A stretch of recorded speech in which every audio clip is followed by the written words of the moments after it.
Excelente, ahora sí. Bien, entonces continuamos con el avance para la maestría en física química para educación secundaria comunitaria productiva. Módulo 2, química inorgánica para su aplicación. Semana 4, estado gaseoso y su aplicación. Bien, el día de hoy tenemos bastante revisión en aspectos físico-químicos que realizar.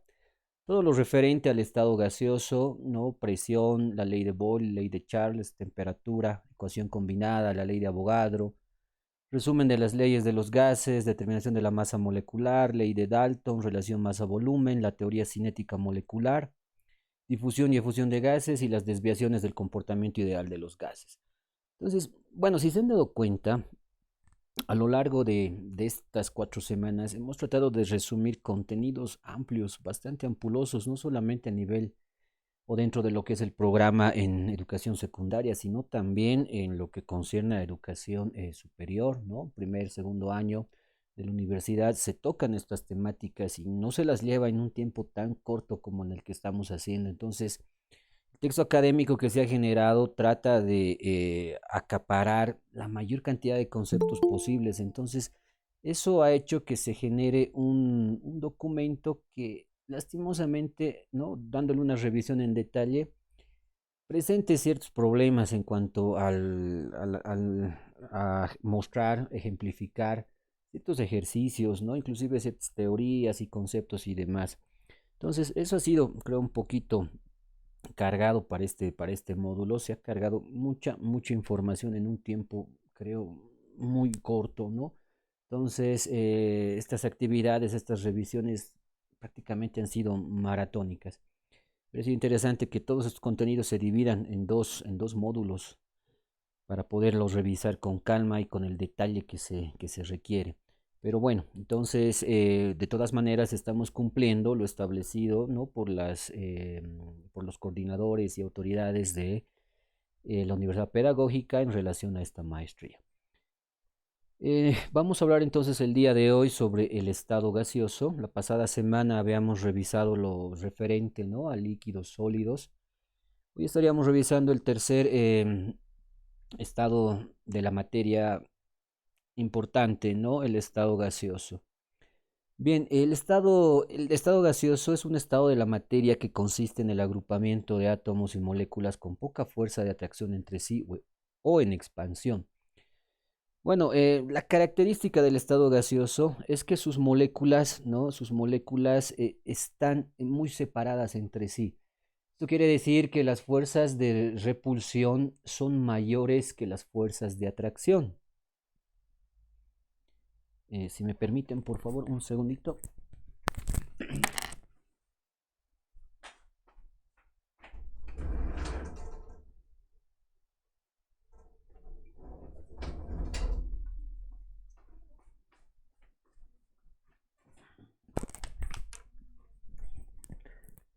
Bien, mil disculpas, un pequeño detalle. Bueno, entonces, como les iba comentando, en el estado gaseoso, las moléculas están bastante dispersas, están bastante separadas entre sí. Esto debido al predominio de las fuerzas de repulsión en relación a las fuerzas de atracción, ¿no? Esto hace que la materia en estado gaseoso no tenga una forma definida, sí un volumen, pero no una forma definida, sino más bien adopte la forma del recipiente que lo contiene, así como también, bueno, en todo caso el volumen, ¿no? Que va a estar zanjado justamente por las paredes del recipiente. Estas moléculas están en movimiento. Este movimiento se debe a cierta energía cinética y esto promueve, ¿no? Que haya mayor o menor movimiento de estas moléculas o átomos que estén presentes en estos recipientes, ¿no? Es así que ciertos factores como la temperatura van a influir en el comportamiento de estas moléculas o átomos, ¿no? Entonces, a mayor temperatura, por ejemplo, se favorece la generación de energía cinética, por lo tanto, el movimiento molecular aumenta y en consecuencia la presión, el volumen, lo propio, ¿no? Aumenta. Entonces, prácticamente el comportamiento, ¿no?, de las moléculas en el estado gaseoso se ve influenciada debido a esos factores y justamente son la influencia de estos factores sobre las moléculas de la materia en estado gaseoso es lo que se ve revisando resumidamente, ¿no?, sintéticamente a lo largo de esta presentación. Vamos a entonces primero hablar sobre la presión. La presión se define, ¿no?, como la fuerza por unidad de área. La presión prácticamente la generan las moléculas del gas cuando generan un choque con las paredes del recipiente que los contiene, ¿no? Este choque molecular genera cierta fuerza y en función de esta fuerza en qué área vaya a realizarse el impacto, pues se va a generar esta magnitud conocida como presión. La presión tiene como unidades los milímetros de mercurio, torricelis, atmósferas, las pound square inch, libras por pulgada al cuadrado, los pascales, entre otros, ¿no? Las que son aceptadas por el sistema internacional son los pascales, pero bueno, en la literatura se utiliza bastante lo que son las atmósferas, los torricelis y los milímetros de mercurio, ¿no? Un pascal es equivalente a un newton por metro cuadrado. Acá, bueno, con las unidades que se muestran acá, se refuerza el concepto que se tiene sobre presión, ¿no? La fuerza expresada en newtons por unidades de área, es decir, por metros cuadrados en el sistema internacional. Una atmósfera equivale a 760 milímetros de mercurio, que es lo mismo que 760 torricelis o 101,325 kilopascales, ¿no? Requerimos conocer estos factores de conversión para poder resolver los ejercicios, ¿no? Usualmente los ejercicios que nos dan se juegan con ese detalle de involucrar unidades diferentes. Entonces estos factores de conversión son necesarios conocerlos con la finalidad de promover ese cambio de unidades para poder dar la resolución de los ejercicios que se nos presenten, ¿no? En el caso de esta semana académica 4, tenemos muy pocos ejercicios y todos ellos están basados en las leyes fundamentales de los gases, los cuales los vamos a ir revisando. La ley de Boyle, la relación volumen-presión. La ley de Boyle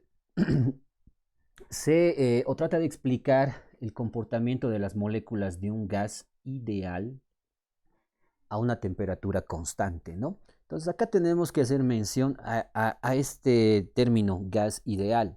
Un gas ideal es aquel gas que tiene cierto tipo de comportamiento y características bajo condiciones estándar, ¿no? Entendiéndose como condiciones estándar, temperatura de 0 grados Celsius, presión de una atmósfera, y el volumen molar normal, ¿no?, de 22,414 litros. Entonces, bajo estas condiciones, un gas tiende a comportarse de forma ideal. Pero bueno, en realidad, tomando en cuenta, ¿no?, que estos factores no siempre están presentes y además que las moléculas de los distintos gases tienen un comportamiento un tanto diferente, esto hace que en realidad no se tenga que aplicar ciertos factores correctores a la ecuación general de los gases, ¿no? Para poder generar o poder determinar el comportamiento de estos gases reales. Bueno, esto lo vamos a analizar más adelante. Retomando la temática, ¿no? La ley de Boyle entonces trata de explicarnos cómo un gas ideal se va a comportar a una temperatura constante, donde entonces vamos a tener dos variables, la presión y el volumen, en dos estados o condiciones, una condición inicial y una condición final. A una condición inicial tenemos una presión, ¿no?, específica, y en consecuencia a esa presión específica, pues el gas va a tener o va a estar contenido en un volumen también determinado, ¿no?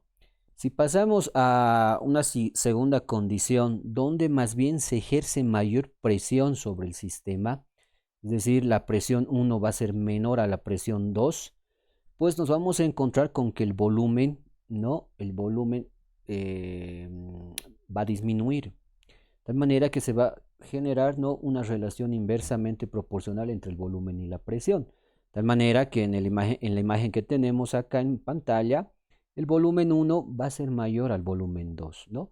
Siempre y cuando, ¿no?, acá la temperatura se mantenga constante. Entonces, si se aumenta la presión, disminuye el volumen, o viceversa. Si se disminuye la presión, aumenta el volumen, ¿no? Una relación inversamente proporcional. Entonces, a partir de generar una gráfica con esta relación inversa, ¿no?, donde enfrentamos la presión versus el volumen, encontramos este tipo de curvas denominadas isotermas. Esta gráfica indica que a temperatura constante el volumen es inversamente proporcional a la presión, ¿no? Entonces, tomando en cuenta todo lo antes mencionado, se ha elucidado, ¿no? Justamente Boyle ha elucidado esta fórmula que permite relacionar la presión y el volumen en estados iniciales con la presión y el volumen en estados finales. Estoy hablando solo.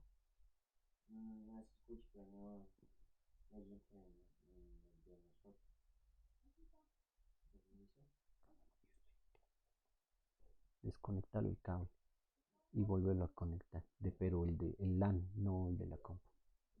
Ujú. Perdón, ¿me están escuchando? Mil disculpas.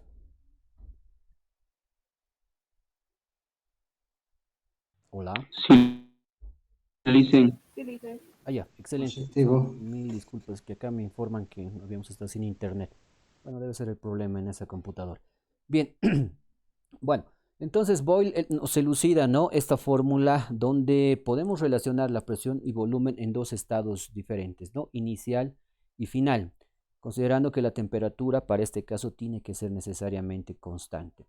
Y podemos calcular ya sea la presión 1, presión 2 o volumen 1, volumen 2, para poder hallar, ¿no?, o resolver algún ejercicio aplicando esta fórmula. Necesariamente debemos conocer tres de las variables, tres de las cuatro variables que están incluidas. Caso contrario, pues va a ser imposible poder utilizar esta fórmula, ¿no?